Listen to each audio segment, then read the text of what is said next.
Hello everyone, and welcome once again to the CineMilled Garage, where I'm actually pretty excited to be able to bring you black anodized Speedrail.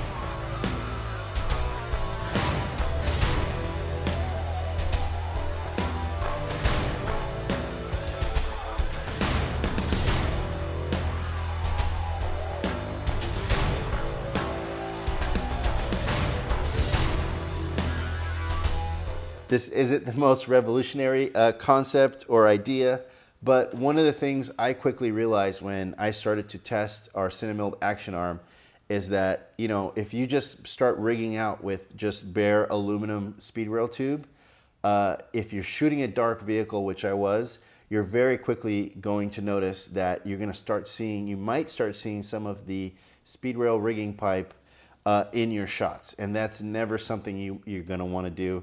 And if you noticed in some of the big arm cars in Hollywood, they're all actually painted matte black for the same exact reason. So, of course, the easiest solution is you should just buy a can of spray paint at your local hardware store and spray it up.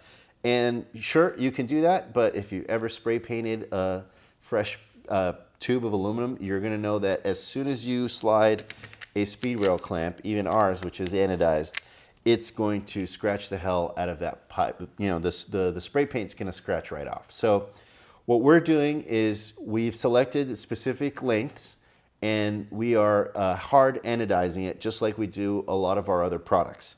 And so, anodizing is this electrochemical process that doesn't actually add any thickness to the part. It kind of dyes it in a way. They dip it in a big tub of dye, and then it's electrically charged to the metal. And the result is it isn't any thicker. Like, that's the other problem with spray paint or powder coat, is it comes on very thick, especially if you don't spray it right, and it's very uneven. Anodizing, it's almost like you're dyeing the parts, right? So, and it actually makes the surface of the part a little harder. Now, of course, with age, and especially if you don't take care of your black anodized Speedrail tube, if you use a lot of clamps that are not anodized themselves. So for example, if I had an off-brand Speedrail clamp that was made out of aluminum and I put it on a black piece of Speedrail, it's almost going to act like crayon and it's going to mark up the tube. So of course, I recommend you using our Houdini clamps and either our swiveling clamp and our fixed Houdini clamp. Because they are black anodized, you'll be able to slide them back and forth on the Speedrail, and it's not going to scratch them up real bad. If you take care of them, your black set of anodized Speedrail that you get from us should last you quite a while. A lot of cases, if you're like me, you kind of have a preset rig for your car maybe that you're always using to shoot with. So actually, you can actually take care of that pretty well. I needed to take some measurements of some of the rigs that I was building and testing and figure out what sizes to offer this in. And we kind of ended up in a very sort of common sense sizing, right? The only one that's not so common sense is the 6-inch Speedrail. So the 6-inch Speedrail section is kind of like a starter Speedrail, I would say. If you've watched some of our other videos and you've seen some of the other products we're offering now, a lot of our products are using this modular Speedrail starter part. And essentially, you can attach via bolts the modular Speedrail starter, the CineMilled Modular Speedrail starter, into various positions on our suction cups. So this right here is our 10-inch suction cup, and it can go in the middle, it can go on the side. It's also spaced so that you can put two of them and run two pieces of Speedrail up. You can also put it in a fourth position, which is down by the side, really low to the suction cup, which is a great position. You'll see me use this in the race car rigging video that we're going to launch pretty soon. I can always link it at the end of the video.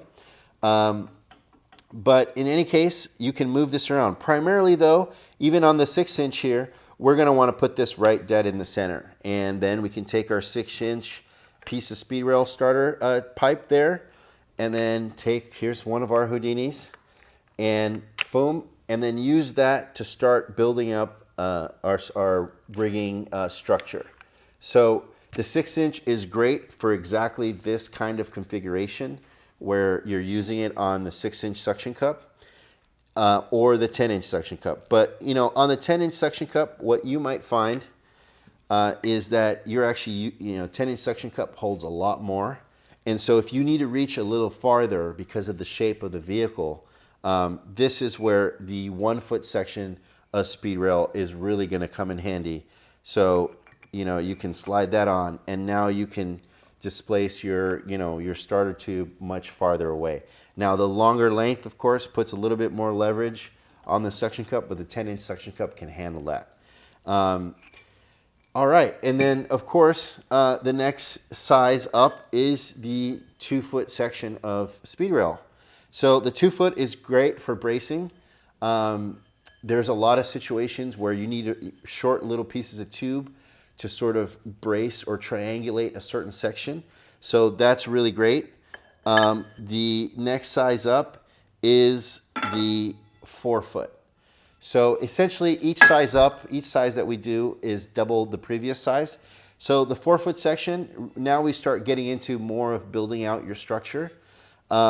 It can, depending, we're gonna do the back of an SUV build for you guys.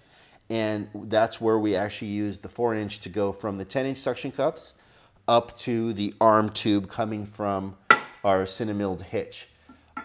So now, if you have a pickup truck and you're using the very last position on our hitch mount, you may need a 6-inch piece of Speedrail to reach from the very tip of your rig down to the suction cup, or if you're on the pickup truck like we are, our pickup truck starter, CineMilled pickup truck starter. So the other reason is a lot of times you're gonna need to angle up, right? And so when you angle up, you actually span more distance because you're going in a diagonal. And so this is the reason where you might also need a 6-foot section. Now, I would love to be able to offer you a longer length of Speedrail, because I certainly have had situations where I need a 10-foot section and even a 20-foot section.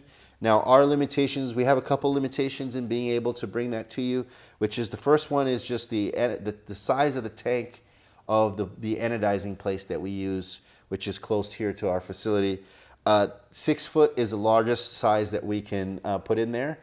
Of course, we can go to another supplier, but the other problem we have is with UPS or FedEx. They have a lot of size and length restrictions, and 6 foot is realistically the longest size that we'd be able to, without any special precautions, be able to ship you guys. And so, and honestly, a 6-foot section is very useful, and wouldn't be something that is going to be a big deal for you to carry and all that kind of stuff also. So if you do end up having to use a 10-foot, you bought a lot of our anodized Speedrail and then you have to buy a 10-foot section, you could always go back and spray paint it, or even just put a piece of 2-foot photo black tape on there, which I've done in the past also, just as a temporary solution.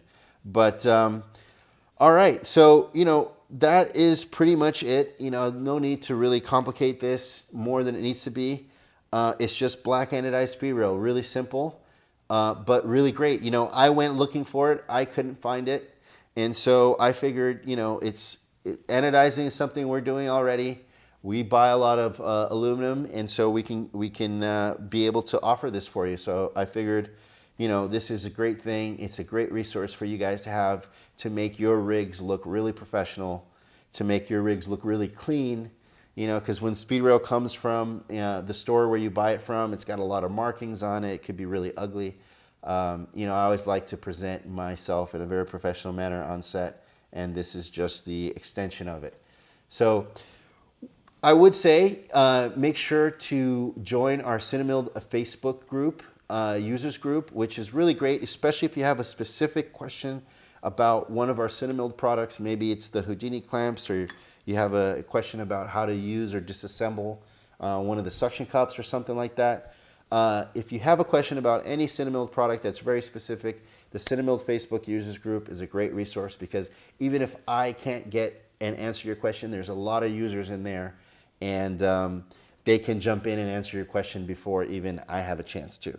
So that's a good resource. And lastly, the vehicle rigging and camera car group on Facebook is an amazing resource. We got over 3,000 users in there. Many of them are Krieg grips and rigging grips who have done this for many, many years. And so if you're at home rigging up your vehicle with your new CineMilled Action Arm or any arm that you may have, and you just want to post your photo and see what people think, get suggestions, it's a great resource. I strongly urge you to join that group. And of course, like, comment, subscribe on this video. If you have any questions, post them below. And don't forget to click on the little bell icon so that you're notified the next time we have a really cool video coming out. And we are working on a lot of cool product this year. And so I would urge you to click on that notification so you don't miss out on our new products. And, don't miss Instagram, because our Instagram feed, we're always posting your photos. Our clients all over the world doing really cool stuff with our products might give you an idea on how to rig your CineMilled product or how to put together your setup for your next job. So anyways, thank you very much, and I'll see you on set.